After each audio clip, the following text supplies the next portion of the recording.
का इनपुट 365 में। आज हम बात करेंगे कि कर्मचारियों पर।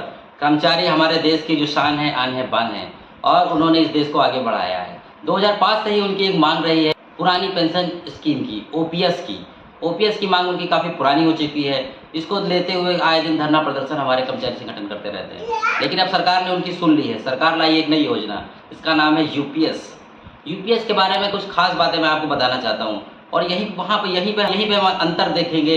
यूपीएस और ओपीएस मांग रही है कर्मचारियों के, और बीच में बात करेंगे एनपीएस की, जो वर्तमान प्रणाली चल रही है। तो आइए बात करते हैं हम लोग यूपीएस पे। यूपीएस में जो 5 प्रावधान किए गए हैं, उनमें से सबसे प्रमुख प्रावधान पहले नंबर का है सुनिश्चित पेंशन, यानी कि 25 साल की नौकरी करने के बाद सर्विस के आखिरी 12 महीने की बेसिक सैलरी का 50% हिस्सा पेंशन के तौर पर मिलेगा। और बात कर ले दूसरे प्रावधान की, तो मिनिमम पेंशन, कम से कम 10 साल की नौकरी के अगर कोई नौकरी छोड़ता है तो उसे हर महीने 10,000 रुपये की पेंशन जरूर मिलेगी।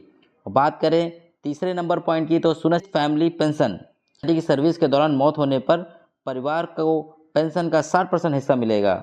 और बात करें चौथी, तो सुनिश्चित फैमिली पेंशन और मिनिमम पेंशन में all India consumer price index for industrial workers के आधार पर नौकरी पेशा लोगों को महंगाई भत्ता मिलेगा। और वहीं बात करें पाँचवें पॉइंट की, तो रिटायरमेंट पर ग्रेजुएटी के अमाउंट के अलावा एक मुफ्त पेंशन दी जाएगी। अब समझते हैं कि सरकारी कर्मचारियों के लिए जो 3 प्रकार की पेंशन हो चुकी हैं।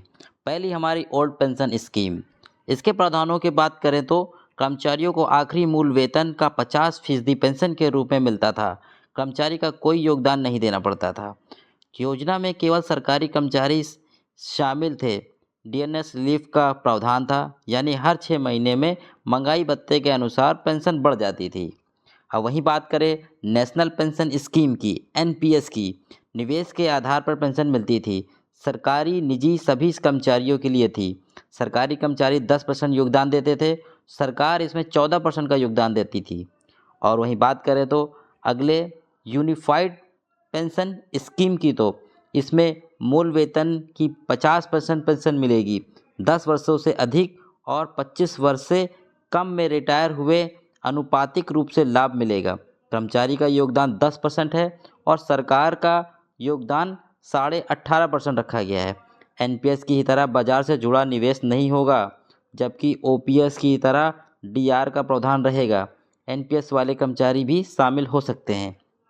तो कुल मिलाकर हम ये समझ सकते हैं कि हमारी जो यूनिफाइड पेंशन स्कीम है वो काफ़ी बेहतर स्कीम है नेशनल पेंशन स्कीम से।